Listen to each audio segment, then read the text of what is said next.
The morning sun, usually a welcome splash of gold in Arthur Finch's living room, felt less like a beacon of warmth and more like a harsh, unblinking interrogation lamp. It sliced through the meticulously clean windows, illuminating the dust motes dancing in the sterile air and, more disturbingly, the stark, unsettling emptiness in his own mind. He knew his name was Arthur Finch. He knew he lived at 14 Willow Creek Lane in the meticulously planned, almost unnervingly pristine community of Emerald Ridge. He knew he was a widower. But beyond those bedrock facts, as solid and unyielding as the concrete foundations of his very home, the landscape of his personal past was a barren, wind-swept plain, stretching out behind him like a desert erased by endless sands, a canvas scraped clean of its vibrant hues. It wasn't like a sudden blow to the head, not a cinematic amnesia with a dramatic single point of origin. No car crash, no fall, no sudden shock. It was insidious, a slow, corrosive erosion, like sand slipping through cupped hands, grain by agonizing grain, leaving only a hollow space where memories should have been. At first he'd rationalized it, blamed it on the natural progression of age, a forgotten grocery list left on the kitchen counter, a misplaced set of keys that turned up in the refrigerator, the momentary blank on a neighbor's name during a forced sidewalk conversation. Normal stuff, he'd told himself, for a man approaching 62, a man recently widowed. Then it escalated. Faces he knew intimately, or thought he did, began to blur at the edges, their features dissolving like old photographs left too long in the sun. Names that once rolled effortlessly off his tongue now clung to the tip. Stubborn burrs that refused to be dislodged. Entire conversations, even important ones from just days before, dissolved into a hazy, indistinguishable blur, like watercolor paintings washed away by a sudden rain. He'd sit, staring at a familiar object, like his old briar pipe, polished smooth by years of handling, and struggle desperately to remember the specific comfort it once brought. The quiet evenings shared with Eleanor on the porch swing, the scent of her lavender tea mingling with the faint aroma of tobacco. He could hold the pipe, feel its contours, but the rich tapestry of associated memories was simply gone. The worst, the absolute worst, was the feeling of losing his wife, Eleanor, a second time. It was a grief sharper, more agonizing than the initial loss. Her scent, the delicate floral note of her favorite jasmine perfume that used to linger in their bedroom long after she'd left. The precise, melodic cadence of her laugh when he told a particularly bad pun. The exact shade of cerulean blue in her eyes when she looked at him with love and exasperation. All these precious details were not just fading, but actively receding, replaced by a vague, generalized warmth that offered no solace, only a gnawing ache of absence. He tried to conjure the memory of their first date, a rainy night at a small Italian restaurant, the silly awkwardness, the shy glances across the red-checked tablecloth, the tentative touch of hands. All he got was a misty, indistinct sensation of good, of happy. The specifics, the vibrant tapestry of their life together, the anecdotes, the inside jokes, the shared history that defined their union, were unraveling thread by thread, leaving him feeling utterly untethered. He had visited numerous doctors, specialists of every stripe, neurologists at the prestigious City Medical Center, renowned for their cutting-edge research into cognitive function, psychiatrists who spoke in unnervingly soothing tones and asked invasive questions about his grief, his dreams, his childhood. They ran batteries of tests, MRIs that hummed and clanked around his head, EEGs that measured his brainwaves through an array of sticky electrodes, countless cognitive assessments that felt like elementary school quizzes designed to highlight his deficiencies. They pricked and prodded, drew vials of blood for obscure genetic markers, and subjected him to hours of computerized memory games. Early onset cognitive decline, one young neurologist had mumbled, her eyes scanning his chart rather than meeting his gaze, offering a prescription for a drug that seemed to make him more agitated and restless, his thoughts racing without coherence rather than clear-headed. Another suggested stress, prolonged grief after Eleanor's passing 2 years prior.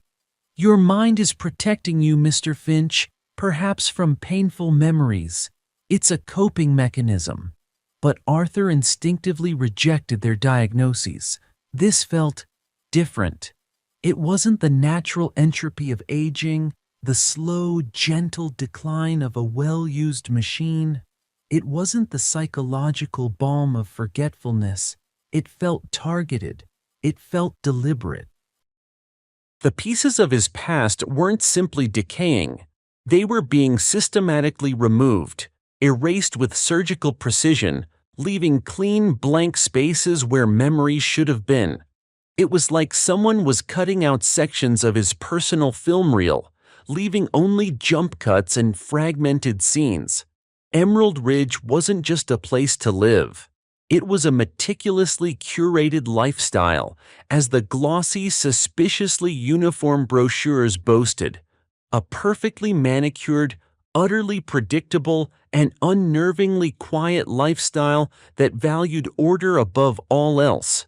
Every lawn was precisely 3 inches high, a verdant carpet without a single rebellious blade of grass or an unapproved dandelion.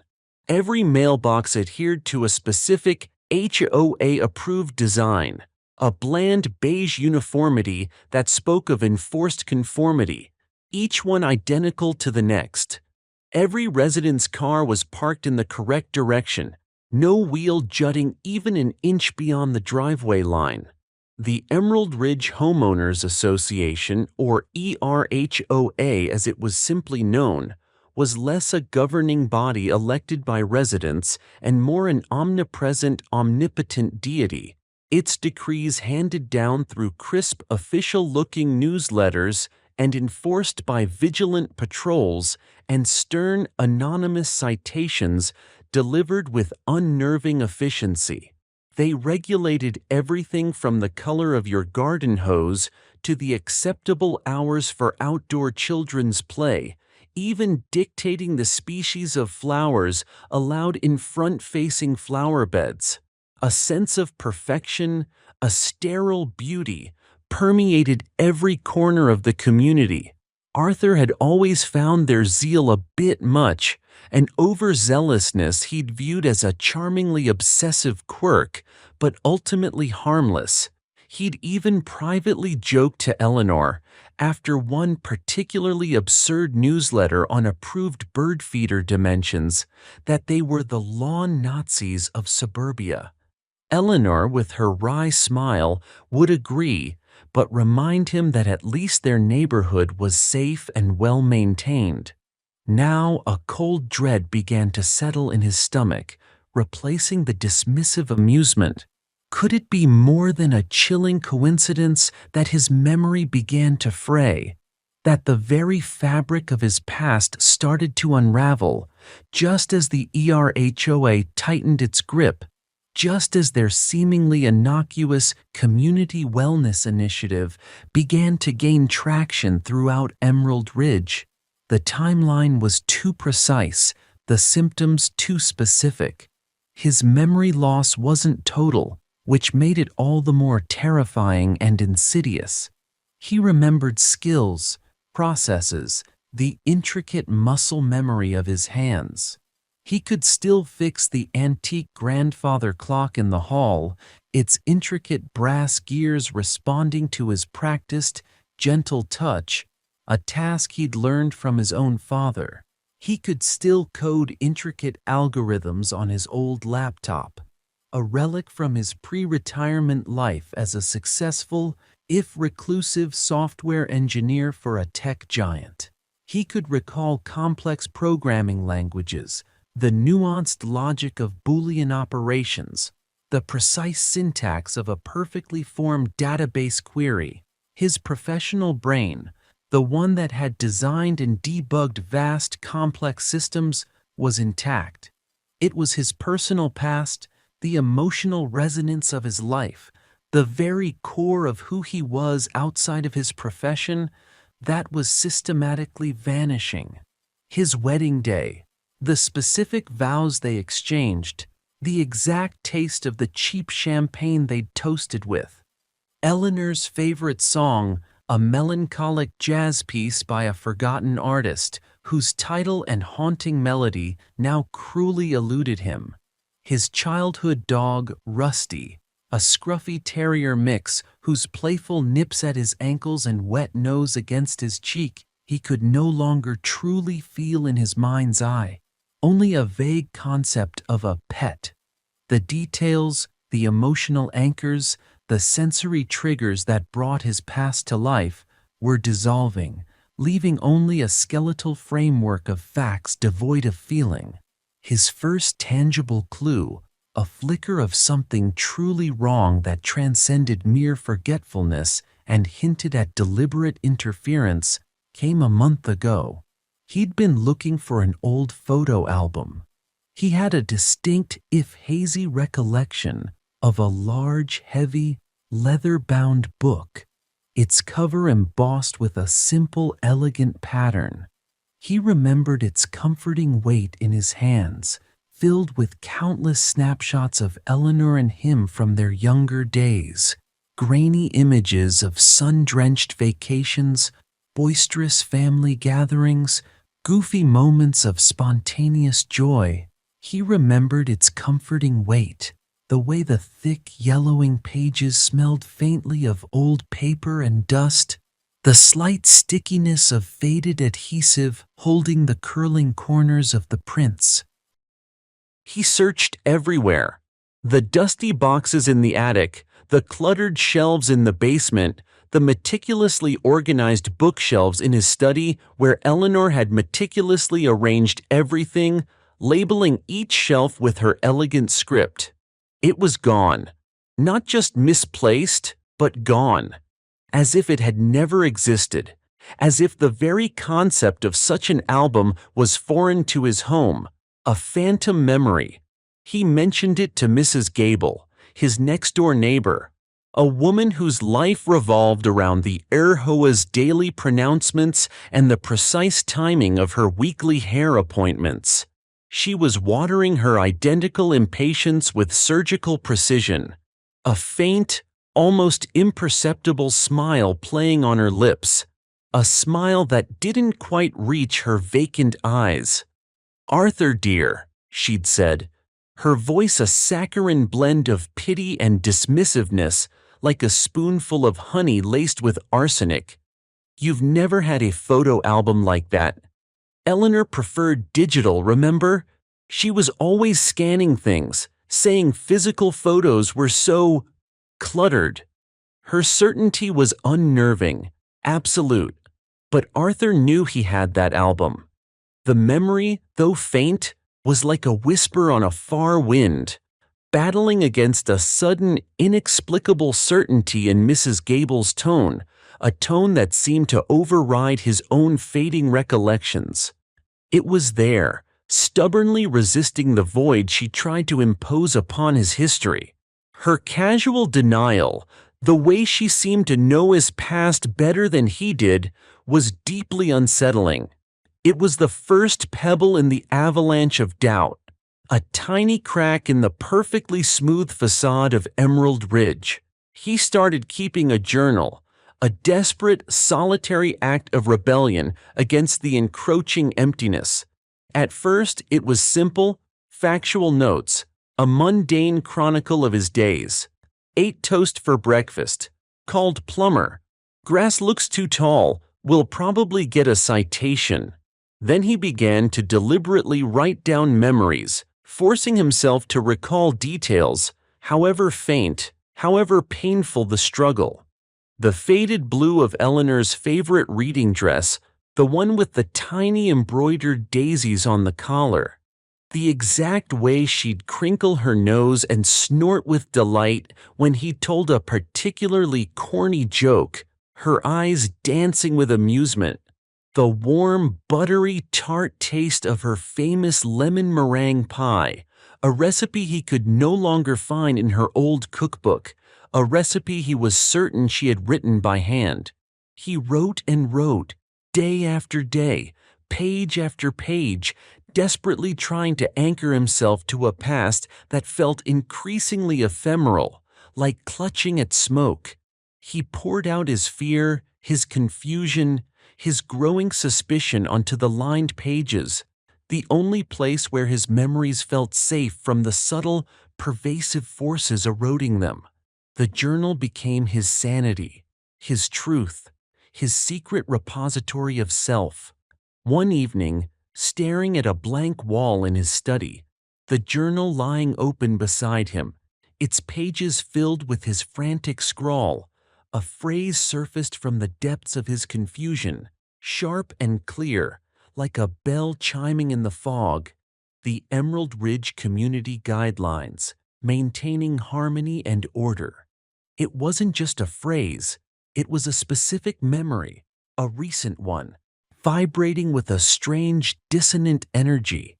He remembered reading that exact phrase, not in a printed newsletter, but on a large, glowing screen, perhaps a projector at the front of a meeting hall. A meeting. He'd been at a meeting, a contentious one, very recently. He rummaged through his desk drawer, pulling out the stack of HOA meeting minutes he diligently filed away, a habit Eleanor had instilled in him, insisting on civic engagement, even in a community as stifling as Emerald Ridge. He found them neatly clipped together, January 2025, February 2025, March 2025, but then a gaping void. No records for April or May. This was impossible. He distinctly remembered attending meetings in both those months. In April, there had been a heated discussion about permissible garden gnome heights. He recalled arguing passionately about individual expression, even for ceramic lawn ornaments, a truly absurd debate that had somehow felt vital at the time. In May, a bizarre debate over the proper shade of off-white for exterior house paint. He remembered his outrage, his voice rising, arguing against the insidious creep of aesthetic totalitarianism. He had stood up, his voice cracking with indignation, demanding to know who benefited from such arbitrary control. But the minutes didn't exist. They simply weren't there. Not even a blank page where they should have been. It was as if those meetings and his participation in them had never occurred. A chill, colder than any his air conditioning could produce, snaked up his spine, raising goosebumps on his arms. This wasn't just his memory failing. This was an active, deliberate erasure. Someone or something was systematically altering records, fabricating reality, not just for him, but for the entire community. The official narrative was being rewritten. His old instincts, the ones that had made him a successful, if reclusive, software architect known for his meticulous attention to detail and his ability to uncover hidden flaws in complex systems, began to hum, a long-dormant engine sputtering to life. He needed data. He needed proof. And he needed to be discreet, operating entirely off the HOA's omnipresent radar. His years spent dissecting complex systems, tracing data flows through vast networks, and identifying vulnerabilities in corporate firewalls had prepared him for this. Even if he didn't know it until now, this was a bug in the system, a profound glitch in the carefully constructed matrix of Emerald Ridge, and he was going to find its source, expose its architects. The ERHOA offices were located in the community clubhouse, a grand, imposing building of red brick and white columns designed to evoke a sense of timeless authority and permanence. It stood squarely at the geographical and metaphorical center of Emerald Ridge, a silent sentinel watching over its perfectly ordered domain. It was always locked, always monitored by discreet, almost invisible cameras hidden in the eaves and humming motion sensors embedded in the manicured flower beds. But Arthur remembered something else, a small, seemingly insignificant detail that had stuck in his mind from an earlier, more innocent time, when he had merely dismissed the HOA as an overzealous nuisance. Mrs. Albright, the ERHOA secretary, was notoriously lax about her passwords, often writing them on brightly colored sticky notes attached to her monitor or tucked under her keyboard. He'd seen her do it during one of his rare forays into the clubhouse's shared computer lab, back when he was still trying to be a good neighbor and participate in the community's social fabric. He even recalled the specific, vibrant, fuchsia-colored sticky note, prominent against the dull beige of her monitor, emblazoned with a phrase, his target, the ERHOA's digital archives. If they were erasing minutes, they had to be doing it somewhere. Digital footprints were notoriously hard to completely wipe, even for the most careful operators. Data, once created, tended to leave echoes, shadows in the digital ether. He would find them. That night, Arthur began his meticulous reconnaissance. He dusted off his old pair of Bushnell binoculars, normally reserved for birdwatching the occasional defiant robin in his perfectly pruned shrubbery, and settled into a hidden vantage point across the street from the clubhouse, concealed by the meticulously pruned azaleas that lined the common area. The air was cool, almost crisp, but he felt a cold sweat forming on his brow. He observed the clubhouse's routine with the patience of a hunter. Security lights flared and dimmed in predictable patterns. Motion sensors hummed with faint, almost inaudible energy, and a single, unblinking camera stood sentinel, pointed at the main entrance. Standard stuff, easily circumvented by someone with patience and the right knowledge of surveillance systems. But what about the back entrance, the less used service door for staff and deliveries? He noticed a pattern.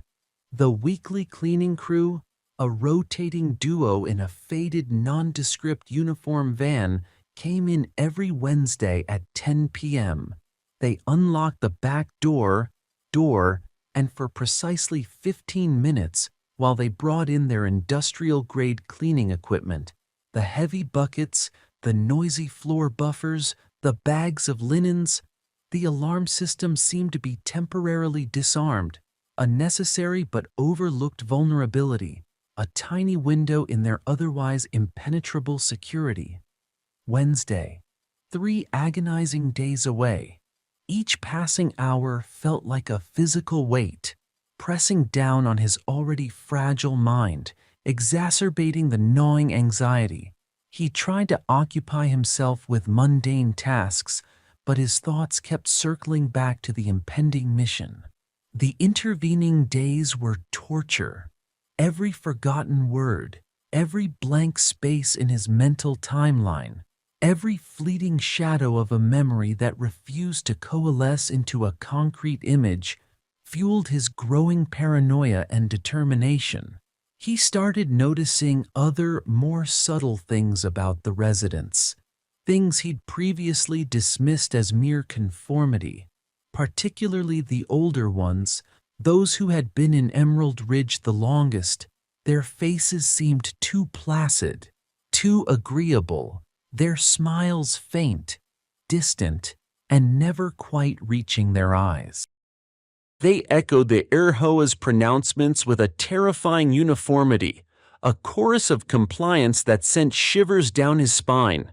Harmony and order, they'd murmur when asked about a new restrictive rule, as if reciting a mantra learned by rote. It keeps things so pleasant, so peaceful. He tried to talk to some of them, cautiously, tentatively, hinting at his own memory issues, hoping for a shared experience. Old Mr. Henderson, who used to be a cantankerous, delightful curmudgeon, famous for his impassioned rants against the HOA's excessive rules, now simply smiled vacantly and said, "It's all for the best, Arthur. Keeps things tidy. Less fuss, you know. Simpler." His eyes, once sparkling with mischief and a lively intelligence, were now dull, lifeless, like polished stones. Mrs. Petrova, once a fiery advocate for vibrant community gardens and a staunch opponent of the HOA's ruthless pesticide use, now only spoke of the virtues of artificial turf and the sterile beauty of drought-resistant succulents. It was as if their very personalities had been sanded down, polished smooth, until nothing sharp or individual remained, only a bland, agreeable shell. He noticed a subtle shift in their vocabulary too, a preference for words like seamless, streamlined, integrated. Something was deeply, profoundly wrong in Emerald Ridge. It wasn't just a controlling HOA, it was a sinister, pervasive force, consuming individuality, erasing dissent, one mind at a time. The perfect lawns, the uniform mailboxes, the eerie quiet, they were not just signs of order, but of a terrifying imposed conformity, a carefully engineered dystopia. On Wednesday, at 9:55 p.m., Arthur was positioned across the street from the clubhouse, hidden by the meticulously pruned azaleas. A light breeze rustled the leaves, the only sound breaking the oppressive silence of the perfectly ordered neighborhood. His heart hammered against his ribs, a frantic drumbeat against the unnatural stillness of the night. He wore dark clothes, blending into the shadows, a nondescript backpack slung over his shoulder. Inside, his trusty, well-used laptop, a new blank USB drive, and the set of lock-picking tools he'd bought online years ago, mostly out of curiosity and a distant fascination with puzzles, never imagining he'd use them for actual breaking and entering into an HOA office. He felt a strange blend of terror and exhilaration, the thrill of the chase, the desperate need for truth. At 10 p.m. precisely, a beat-up white van, emblazoned with a generic Ridge Cleaning Services logo that looked suspiciously fresh for such a battered vehicle, pulled up to the rear entrance of the clubhouse. Two stocky figures, shrouded in the dim light of the back alley, began unloading mops, buckets, and a large whirring floor buffer.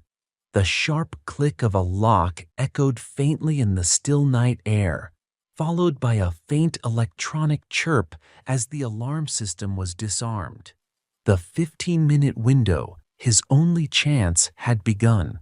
Arthur moved. He darted across the street, his footsteps surprisingly light and silent for a man of his age and build, his old agility resurfacing under the press of adrenaline. He slipped into the deeper shadows of the clubhouse's rear, waiting, his adrenaline surging, his senses heightened. The back door was ajar, a sliver of warm, artificial light spilling out into the cool night. He could hear the faint murmur of the cleaning crew inside, the rumble of a cart being wheeled, the distinct splash of water, the faint scent of lemon-scented disinfectant. He waited until he heard the distinct clatter of a mop bucket from deeper within the building, followed by the drone of the floor buffer starting up, its monotonous hum masking any small noise he might make. Then, like a ghost, he slipped through the door, his heart pounding a furious rhythm against his ribs, a drum solo of terror and resolve. The interior was surprisingly grand, even the back hallways, a stark contrast to the utilitarian entrance. Polished wood gleamed faintly under the emergency lights, thick carpets muffled his footsteps, and expensive artwork hung on the walls. Serene landscapes of perfectly manicured parks, not a single wild bush or unruly tree in sight. He followed the muffled sounds of the cleaning crew, using them as an auditory shield, moving through the labyrinthine corridors with a growing sense of urgency. He located the main office, its door slightly ajar, a faint bluish glow emanating from within. A computer monitor, left on, casting a sterile light on the mahogany desk, a beacon in the manufactured silence. He entered the office, his senses on high alert, every nerve tingling. The room was immaculate, almost clinically so, as if no one ever truly worked there. A large, ornate mahogany desk dominated the space, covered only by a sleek black keyboard and mouse. And there, stuck to the side of the monitor, a beacon of Mrs. Albright's administrative sloppiness, a bright pink sticky note almost glowing in the dim light. Password: Harmony Forever. Mrs. Albright, bless her heart and her terrible cybersecurity practices, had unwittingly provided him with the key to their darkest secrets. He felt a surge of grim satisfaction. He pulled out his laptop, quickly plugging it into the office computer's network port. He wasn't just looking for isolated files. He was looking for a pattern, an anomaly, a systemic cover-up.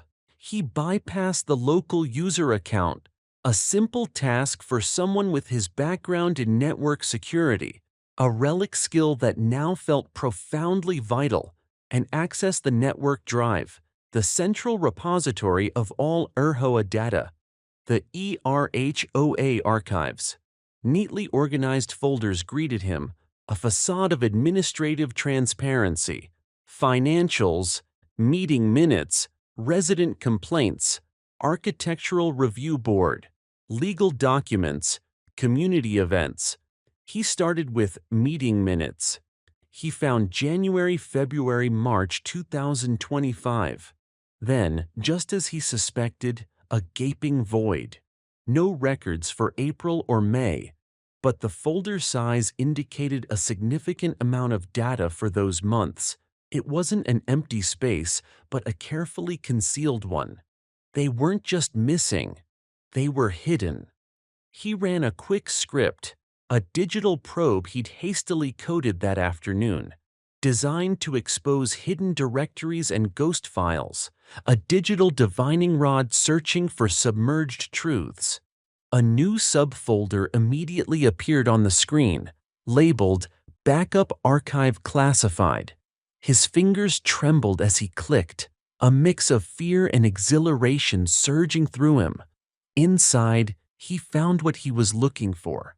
April and May 2025 meeting minutes, but with unusual file names.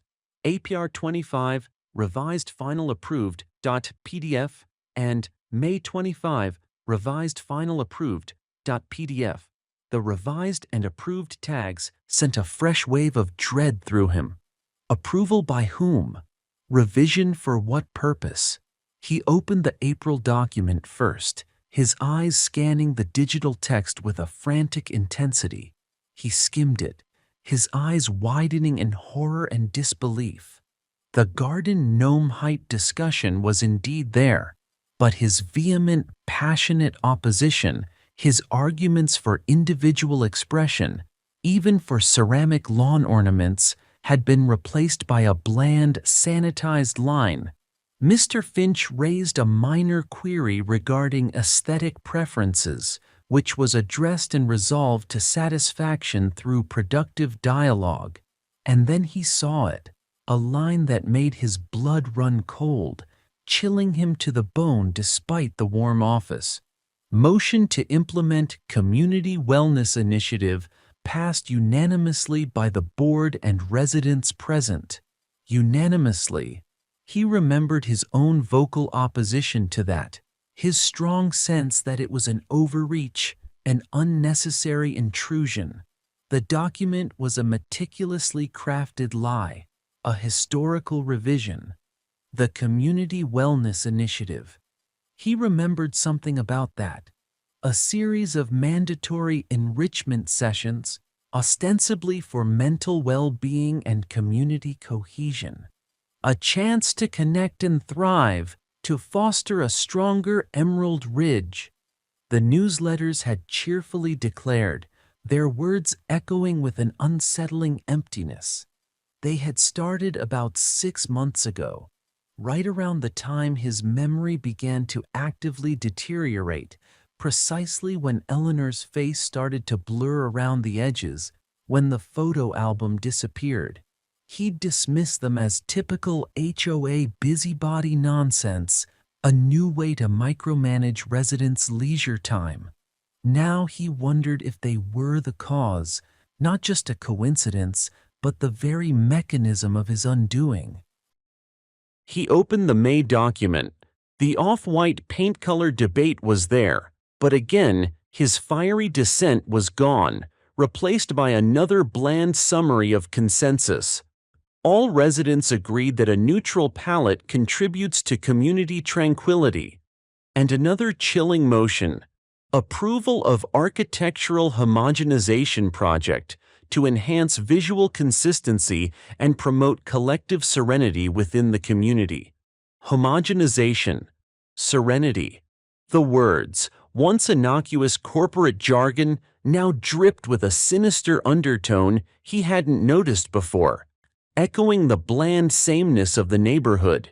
He quickly downloaded these revised minutes, along with a host of other files he found in the Backup Archive Classified folder, the detailed Community Wellness Initiative training manuals, session outlines, and the ominous Memory Reinforcement Protocol documents. The names alone sent shivers down his spine.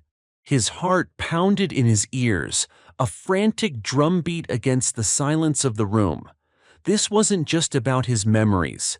This was about everyone's very perception of reality, about their free will. As he worked, swiftly copying file after file to his USB drive, the small LED blinking furiously, a new set of folders caught his eye, nested deep within the Resident Profiles directory. They weren't labeled with names, but with cold clinical codes: Subject Alpha 7, Subject Beta 12, Subject Gamma 5. He hesitated, his finger hovering over the mouse. This felt like a deeper intrusion, a violation of privacy on an entirely new level, but his intuition screamed at him. This was the core. This was the individual toll. He clicked on Subject Alpha 7. It was a profile, a resident's profile, meticulously detailed, almost like a medical dossier. No name was explicitly stated, but a recent high-resolution photograph stared back at him. It was Mr. Henderson. The vacant smile. Mr. Henderson from next door. His face devoid of the mischievous twinkle Arthur remembered. And below the photo, a horrifying series of entries, laid out like a patient's progress chart in a grim psychological experiment. Initial baseline assessment, November 2024. High level of dissenting opinions regarding HOA policies. Elevated stress markers, particularly when discussing community governance and individual freedoms. Exhibits excessive individualism and tendency towards independent thought. Potential for disruptive behavior. Intervention Cycle 1. December 2024 to January 2025. Mandatory participation in CWI Session 1, Memory Reinforcement Protocol, Module A, Foundational Erasure, targeting personal history and non-compliant memories, and Session 2, Conformity Integration Module, Level 1, Behavioral Sync, utilizing subliminal audio and visual stimuli.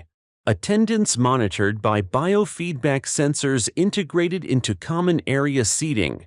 Reassessment, February 2025. Significant reduction in dissenting opinions. Stress markers normalized to baseline compliance levels. Subject now exhibits appropriate level of community compliance. Exhibits simplified memory recall, particularly concerning pre-intervention personal narratives. Observation notes. Subject now exhibits a calm, agreeable demeanor. Appears to have forgotten prior objections regarding community garden regulations and expressive yard decorations. Verbal responses align consistently with HOA messaging. Displays heightened appreciation for harmony and order. Behavioral patterns indicate successful integration. Arthur felt a wave of profound nausea, cold and sharp, washing over him, a sickly chill that permeated his very bones. Memory reinforcement protocol? Conformity integration module? This wasn't therapy. This was something else entirely. Brainwashing, mind control. It was medicalized tyranny, cloaked in the deceptive, soothing language of wellness and community. The implications were staggering, monstrous beyond anything he could have conceived. They weren't just stealing memories, they were stealing selves. He frantically copied everything he could. The entire contents of the backup archive classified folder, dozens of these chilling subject profiles, all with terrifyingly similar patterns. Initial dissenting opinions, followed by intervention cycles involving the Community Wellness Initiative, and then normalized compliance with frighteningly similar observation notes. He saw profiles for Mrs. Petrova, the vibrant gardener now advocating artificial turf. He saw a profile for the young couple who had once championed a vibrant community art project, now only discussing approved paint colors. He saw a profile for Dr. Anya Sharma, the retired history professor who had questioned the HOA's simplified historical claims about Emerald Ridge's founding, now a proponent of streamlined narratives. Each profile was a testament to a stolen mind, a vibrant personality replaced by a hollow echo of conformity. The distinct rattle of a cleaning cart growing louder, closer, approaching the office. He could hear the faint squeak of its wheels on the polished floor. His time was up. The 15-minute window was closing. He quickly disconnected his laptop, pulled the USB drive from the port with a sharp tug, securing his precious payload of truth. He closed the office computer's browser and any open windows, leaving no trace, no digital crumbs, his movements precise and practiced. He glanced one last time at the sticky note on the monitor, "Harmony Forever." The phrase now felt less like a quaint, optimistic reminder and more like a sinister, mocking threat, a dark punchline to a cosmic joke only he was privy to. He slipped out of the office, melting back into the deeper shadows of the hallway, his heart thrumming.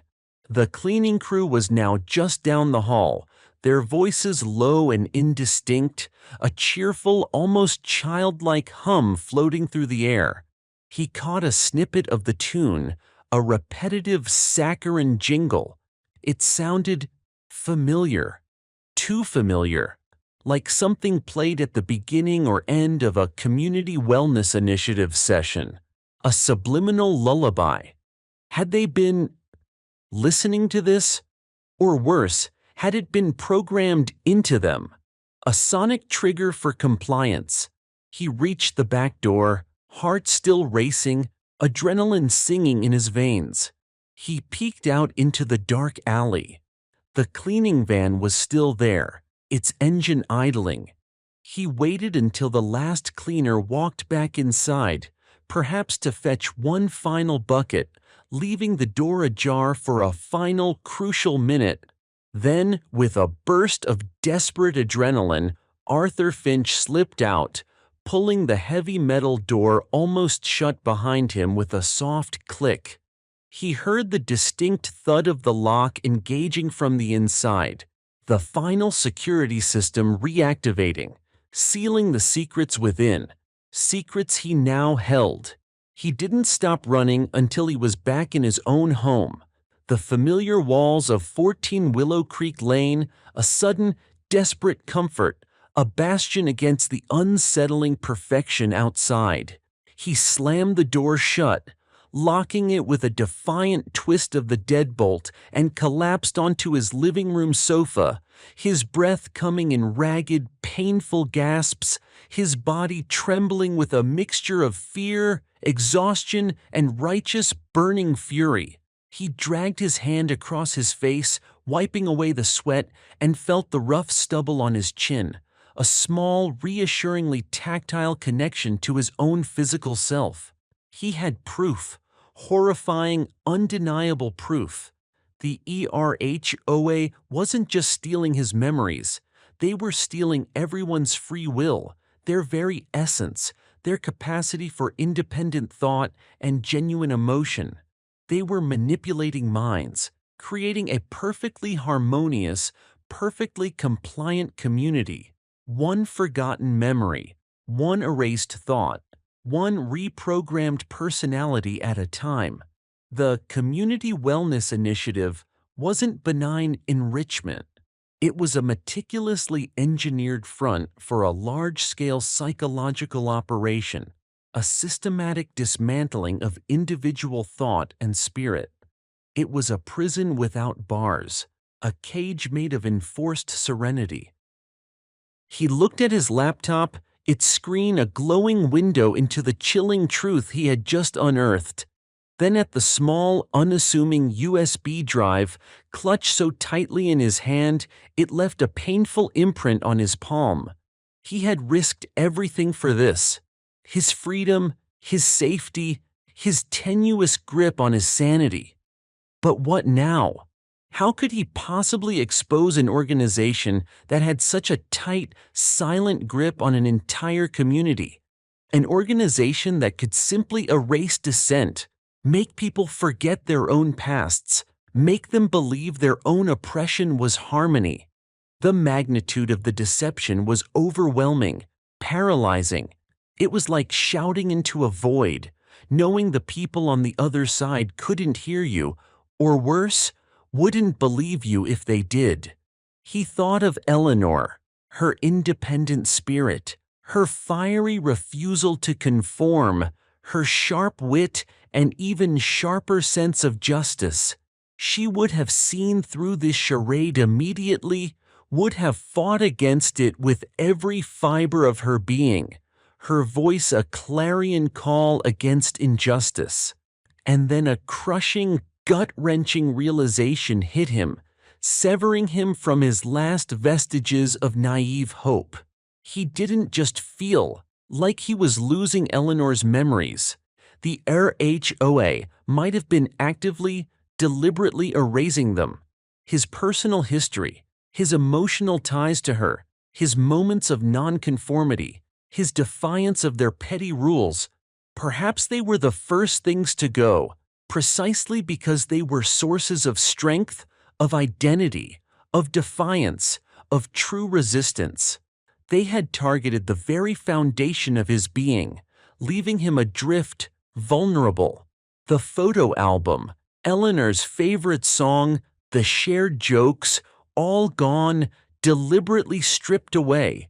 A cold, hard resolve settled over him, replacing the trembling fear with a steely core of determination. He was no longer just a bewildered old man struggling with inconvenient memory loss. He was a man with a singular, desperate mission.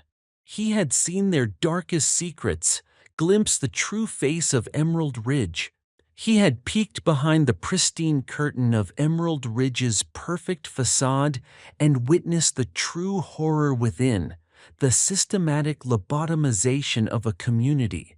Now, he would make sure everyone else saw them too.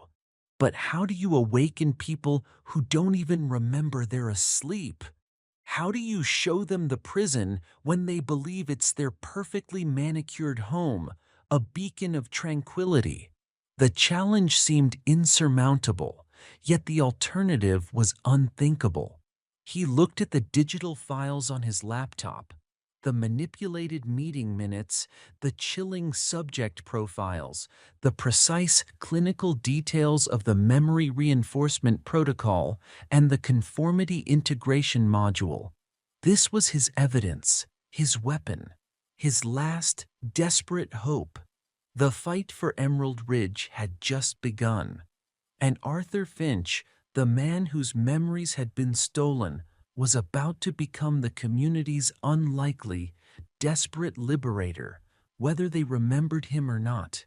His personal quest for truth had spiraled into a battle for the very soul of Emerald Ridge, a battle he could not, would not lose. The night was young, and Arthur had much to plan. The silence of Emerald Ridge now seemed less peaceful and more like the ominous quiet before a storm.